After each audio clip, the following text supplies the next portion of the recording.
23 CR 10634, State of Texas versus Sammy Salazar. Can I have parties announced for the record for the state? Allie Jackson for the state. Defense. Michael Bellavo. And are you Sammy Salazar? Yes, ma'am. Counsel, have you received all the discovery? Did you review it with your client? Yes, Your Honor. Court will find that the state is in compliance with discovery. Mr. Salazar, I'm showing you what's entitled application for community supervision. Did you review that with your attorney? Did you understand it? Did you sign it? Yes. Going to show you what's entitled true bill of indictment. Did you review that with your attorney? Did you understand it? Yes, ma'am. Counsel, do you waive the reading of the indictment? Yes, we do. State, are you Welcome to my channel Closed Case. Subscribe for more video. proceeding on the indictment as presented? Yes, Your Honor. And probation, this is an application on Sammy Salazar. Thanks, sir. Mr. Salazar, I'm showing you what's entitled court admonishments and defendant's waivers and affidavit of admonitions. Did you review that with your attorney? Did you understand it? Did you sign it in all the appropriate places? Yes, ma'am. Did you understand you're charged with violation of sex offender registration Yes, ma'am. annually? That's a third-degree felony. Range of punishment is anywhere from 2 to 10 years in prison and up to a $10,000 fine. Did you understand? Yes, ma'am. If you have a plea bargain agreement with the state, the court does not have to follow your plea. If for any reason the court doesn't follow your plea and gives you more than you bargained for, the fact that you entered a plea will not be used against you and you will be allowed to withdraw your plea. Did you understand? Yes, ma'am. Did you understand you have a right to jury trial, a right for you or your attorney to cross-examine and confront any witnesses the state would call and the right to remain silent? Yes, ma'am. Did you understand by entering this plea bargain agreement, you were giving up those rights?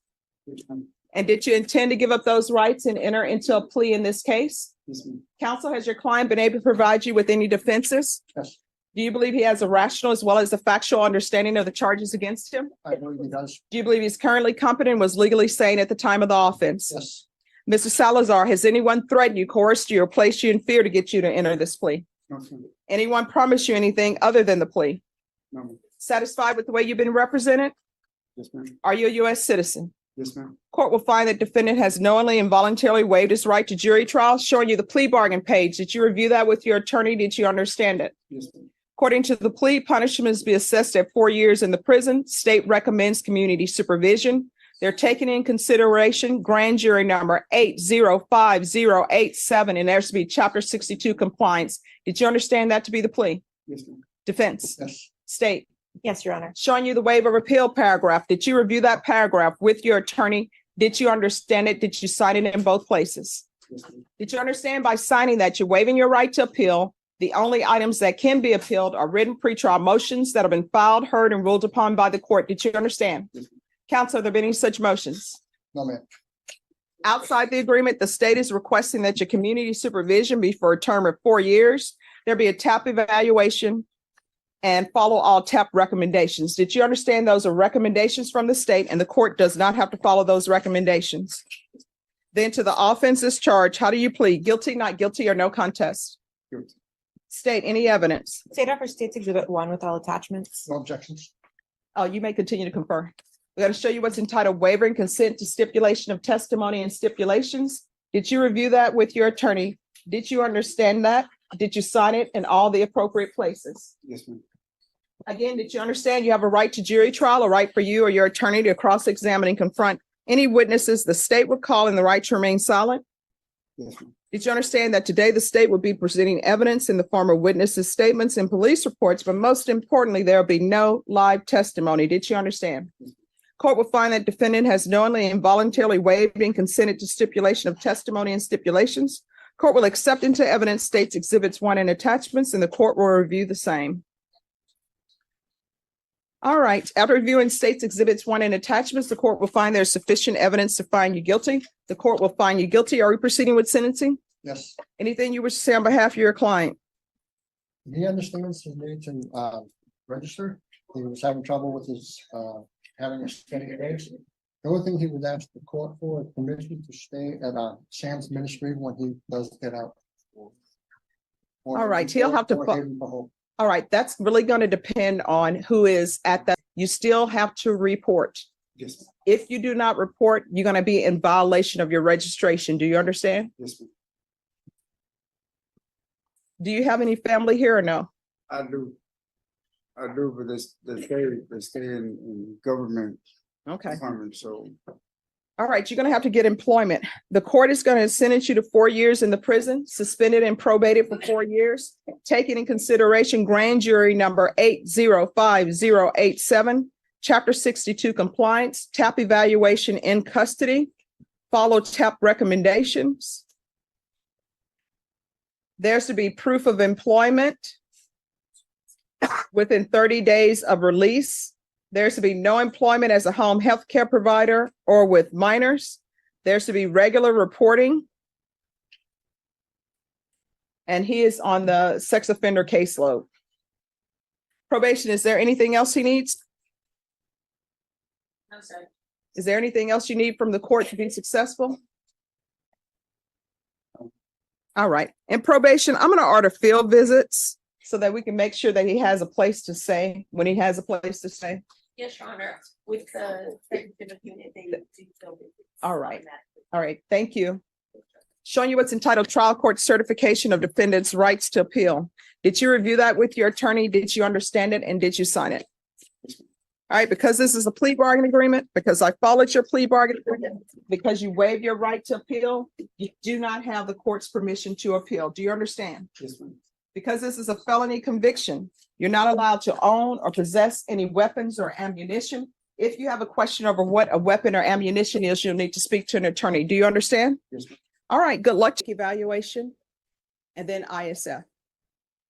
So if you are disruptive, I'm not saying anything is true, but if you are disruptive, what's going to end up happening is a motion to revoke may be filed. Do you understand? Yeah. All right, so there you go. So there, I ordered an evaluation for you, and it was for a MIC evaluation in ISF, and that was supposed to take place while you were in custody. So if I received more reports that you are being disruptive to the people looking at potentially 4 years in the prison, do you understand? Yes, ma'am. Is there anything you do not understand? What I don't understand then is that when I signed for probation last year on November 30th, right?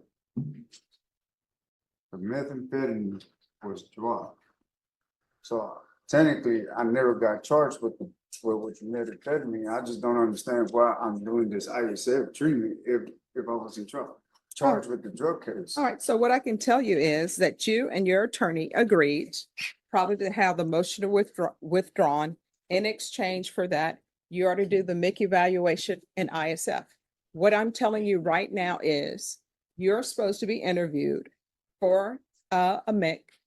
So they're supposed to be doing a MIC evaluation, and they're supposed to be sending you to ISF if you don't qualify for MIC. I want you to hear me clearly. Those are the orders of the court, period.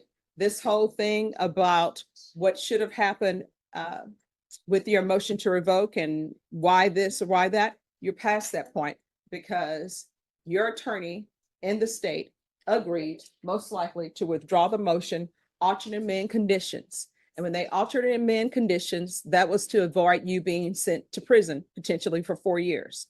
So where we are now, if you do not want to do the evaluation, those are choices you make. If you do not want to go to ISF, that's a choice you make. And then guess what? Choices have consequences. So if you don't want to do that, that's on you. Judge, I would like to point out that once the refusal was done for the MIC evaluation, the state ISF packet went ahead and was sent in. So he is now on a wait list to be medically cleared for ISF. So I would like the court's direction on the MIC evaluation. Do we want to see if he can get that done before being transferred or? Well, it depends on him. This is what we'll do. Reschedule the MIC evaluation. If you don't want to take the MIC evaluation, that's a choice you can make. If he doesn't take the MIC evaluation, then that's a violation allegedly of his probation and a motion to revoke needs to be filed. Okay. So reschedule the MIC evaluation. Do you want me to take him off the list for state ISF currently? Yes. Because when is he up for state We ISF? don't know, and I don't necessarily want to push that Oh. off because the wait time could be much longer. I'll see if we can get the MIC evaluation done before. Can you transport. do the MIC evaluation, but keep the ISF? him on the Yeah, that's list? what I'll see if I Okay. can get it done before his transport. All right, let's do that. Okay. All right, thank you. Yes. I also, I'm placed on suicide status. Okay, so, now I go back, I never refused to take it. I was called at the corporal that refused it. She was in a bad mood and she sent me back for no reason. And I did mention to her, it's a court order, it's a sativa that. All right, so this is what I'm telling you. This is what I want you to listen to me and hear me. I want you to hear what I'm saying. I want you to internalize what I'm saying. Now, reports I've received is that you have been disruptive and using profanity. Guess what? I always tell people, be kind to each other. Don't do that because you're just making other people's days hard. But if you want to do that, that's completely up to you. You're an adult. How old are you?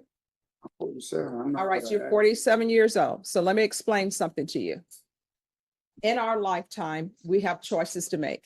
What I'm telling you is, I have ordered them to do another MIC evaluation. If you don't want to take the MIC evaluation, that's a choice. I'm willing to If you take don't it. want to go to ISF, that's a choice. But let me explain something to you. Every choice that you make and if you try to call it a non-choice, it's really not a non-choice. It's a choice not to do anything. There are consequences. That's what I'm telling you. So, thank you.